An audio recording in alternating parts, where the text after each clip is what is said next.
Demand में सुधार होगी। ओके, यानी कि भाव रेंज में रहेंगे, एक्सपोर्ट एज ऑफ नाउ कम है लेकिन आगे जाके सुधार देखने को मिल सकता है। तो काफी होपफुल स्टेटमेंट्स वहां पर निवेदन चुरीवाल जी से आती हुई। निवेदन जी, बहुत शुक्रिया साथ जुड़ने के लिए। मनोज जी, आपको क्या लगता है, जिस तरह के कॉटन के प्राइसेस फिलहाल यहाँ पर हैं, आप यहाँ से अगर ट्रेड की राय दें तो क्या होगी? नमस्कार मनीषा जी, बिल्कुल यहाँ पे पिछले सप्ताह भी आपसे बात हो रही थी। उस समय ध्यान थोड़ा सा डाउन साइड का था और हमने गिरावट कीमतों में आते हुए भी देखी। हमने सीबीओटी पर कीमतों को लगभग 78 सेंट तक जो है आते हुए देखा और वहां निचले स्तरों से थोड़ी शॉर्ट कवरिंग अभी देखने को मिल रही है। बिल्कुल रेंज बाउंड मार्केट है। अगर हम आइस फ्यूचर्स की बात करें तो 78 cent on the lower side और 85 cent on the higher side ये रेंज बना हुआ है। भारतीय बाजारों में अगर एमसीएक्स कॉटन वायदा की बात करें तो यहाँ 60,000 से 63,500 का दायरा है। और एनसीडीईएक्स कपास अप्रैल कॉन्ट्रैक्ट की अगर बात करें तो वहां भी जो दायरा है वो 1540 से 1680 1580 85 का बना हुआ है। तो अभी हम lower side of the range यहाँ पे ट्रेड कर रहे हैं। तो अभी अगर किसी को रणनीति बनानी हो तो एनसीडीएक्स कपास जो अप्रैल का वायदा है वहां पे 1545 के स्तर पे बाइंग करके चल सकते हैं। ऊपर में 1580 1585 का लक्ष्य लेकर के चले। नीचे में जो एक स्टॉप लॉस रखना है वो 1530 का रखना है। ऑलराइट, तो ट्रेडिंग स्ट्रैटेजीज भी आपको बताई गई हैं, चाहे वो कॉटन हो या कपास, यहाँ पर भी आप कारोबार कर सकते हैं। आगे बढ़ेंगे और बात अब यहाँ पर सरसों की करते हैं, क्योंकि यहाँ पर भावों में जोरदार गिरावट देखने को मिली है। इवन एज सरकार ने यहाँ पर 1.5 मिलियन टन मस्टर्ड प्रोक्योर करने की बात भी कही है, उसके बावजूद भी कोई बहुत थमती हुई यहाँ पर ये मार्केट नहीं दिख रही। अनिल जी, सबसे पहले तो प्राइसेस को लेके ही बात करेंगे। जिस तरह की गिरावट यहाँ पर सरसों में देखने को मिली है और जिस तरह का क्रॉप एस्टिमेट आपने यहाँ पर समिट के थ्रू यहाँ पर निकाला है, उसकी डिटेल्स ही पहले तो शेयर करें। क्वेट और मोपा के नेतृत्व में 12 तारीख को जयपुर में रवि सेमिनार हुआ, जिसमें 1500 डेलीगेट आए थे। 113 लाख टन की क्रॉप हमने आकी पूरे देश में। इसमें सभी जगह के 50 लोग आए थे और कमेटी ने बैठ के 113 लाख टन की रिपोर्ट आकी। 1500 लोगों ने इसमें शामिल हुए।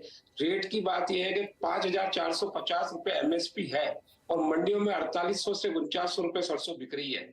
सरकार ने खरीद का चालू का ऐलान तो कर दिया है, लेकिन अभी खरीद शुरू नहीं हुई है। हल्की फुल्की खरीद गुजरात में शुरू हुई है। तो 12% एमएसपी से नीचे सरसों बिक रही है। अभी 48 से 49 सरसों मंडियों में बिक रही है। एमएसपी 5450 है, तो डिफरेंस काफी ज्यादा है। किसान परेशान है, इंडस्ट्री परेशान है। शायद गवर्नमेंट को इसमें कुछ एक्शन लेना चाहिए। 15 से 20% ड्यूटी बढ़ानी चाहिए और एमएसपी पे जल्दी से जल्दी सरसों तुलाने की तैयारी करनी चाहिए। और एमएसपी से जो गिरावट हमने आते हुए देखी है भाव में, ये लगातार है। एक्चुअली पिछले 18-20 दिन से ये होता हुआ नजर आया है और हम समझते हैं कि इंडस्ट्री यहाँ पर लगातार ये कहती जा रही है कि इंपोर्ट ड्यूटी में बढ़त की यहाँ पर उम्मीद है। कहाँ पर एक सपोर्ट बनता हुआ आप देखते हैं, इससे पहले कि सरकार कोई एक्चुअल स्टेप यहाँ पर उठाए? मेरे को लगता है जो लेवल आज मार्केट का है वो सपोर्ट का लेवल बन चुका है।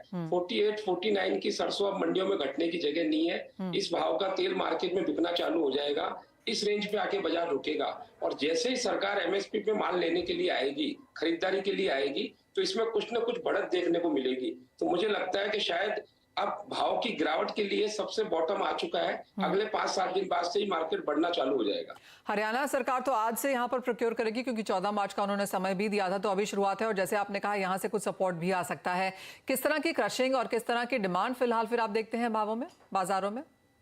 क्रैशिंग इस बार जो आज तक 20 साल में ऐसी क्रैशिंग नहीं हुई, सबसे कम क्रैशिंग हो रही है। 60% क्रैशिंग हो रही है। टोटल सरसों का उत्पादन 113 लाख टन है और कच्ची घानी में सरसों 80 से 85 लाख टन चाहिए। 25 लाख टन सरसों फालतू है, उसकी वजह से ये मंदी देखने को मिल रही है। कोई भी कारण से अगर गवर्नमेंट 20% ड्यूटी बढ़ाती है और इंटरनेशनल ऑयल डोमेस्टिक ऑयल से ऊंचे होते हैं, तो यहाँ पे क्रैशिंग बढ़ेगी। क्रैशिंग बढ़ेगी तो मार्केट में एक स्टेबिलिटी आएगी, मार्केट रुकेगा, मुद्दा रुकेगा और साथ में बाजार में डिमांड निकल के आएगी। लेकिन सबसे पहले अर्जेंट काम है कि सरकार को एमएसपी पे माल तुलावे और दूसरा 15 से 20% ड्यूटी बढ़ावे। बॉटम आउट हो चुका है। मुझे लग रहा है आज आपका जो आपके माध्यम से जो बात चल रही है, इसके बाद शायद और मद्दी देखने को नहीं मिले। मनोज जी, ये सवाल आपसे, और ऐसा यूजली माना जाता है कि जैसे ही गर्मियां आती हैं खाने के तेल के भावों की जो में थोड़ी गिरावट आती है, क्योंकि मांग थोड़ी कम हो जाती है गर्मियों में खाने के तेल की। ये एक फैक्टर भी अगर देखें, और जो अनिल जी ने यहाँ पर डिस्कस किया, आप कैसे देखते हैं प्राइसेस और मांग आगे? बिल्कुल, यहाँ पे जहां तक मांग का सवाल है तो जैसा कि अनिल जी भी बता रहे थे कि जो गवर्नमेंट की तरफ से प्रोक्योरमेंट की बात कही जा रही है और हरियाणा में इनफैक्ट जो है प्रोक्योरमेंट स्टार्ट भी हुआ है। और यहाँ पे इस बार हम देख रहे हैं कि 2023 में काफी सारे स्टेट्स में इलेक्शंस भी है फिर 2024 में हम यहाँ पे पार्लियामेंट इलेक्शंस भी होते हुए देखेंगे। तो ऐसे में निश्चित तौर पर गवर्नमेंट की तरफ से यहाँ पे प्रोक्योरमेंट जो है जल्द शुरुआत जो है वो देखने को मिल सकती है, क्योंकि मध्य प्रदेश और राजस्थान दो बड़े जो है सरसों के उत्पादक है और यहाँ दोनों जगह इस बार इलेक्शंस रहेंगे। तो मेरा मानना है कि यहाँ पे गवर्नमेंट की जो प्रोक्योरमेंट है वो जल्द शुरू हो सकते हैं।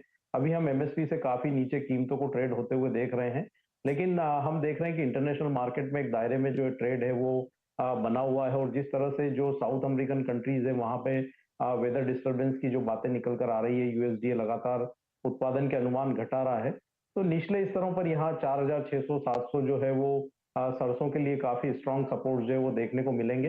ग्रेजुअली जैसे जैसे गवर्नमेंट की तरफ से प्रोक्योरमेंट स्टार्ट होंगे तो फिर यहाँ पे सुधार जो है वो देखने को मिलेगा, और कीमतें इस बार नीचे होने की वजह से स्टॉकिस्ट की डिमांड भी जो है यहाँ देखने को मिल सकती है, और फेस्टिव सीजन में फिर एक बार डिमांड में भी सुधार जो है वो आता हुआ नजर आएगा। तो यहाँ पे ज्यादा गिरावट की गुंजाइश अब निचले स्तरों से नहीं लगती है मनीषा जी। ठीक है, चलो कुछ सपोर्ट यहाँ पर किसानों को जरूर देखने को मिलेगा कि एक बॉटम यहाँ पर भावों में बन चुका है और यहाँ से शायद ज्यादा गिरावट ना देखने को मिले। अनिल जी बहुत शुक्रिया साथ जोड़ने के लिए और सरसों पर यहाँ पर डिटेल में बात भी करने के लिए। इसी के साथ एक ब्रेक के लिए रुकेंगे, जब लौटेंगे तो बात करेंगे स्ट्रैटेजीज की, कैसे करें कारोबार, अंतर्राष्ट्रीय बाजारों में जो उठापटक है उसका कैसे आप फायदा उठाएं, बताएंगे आप।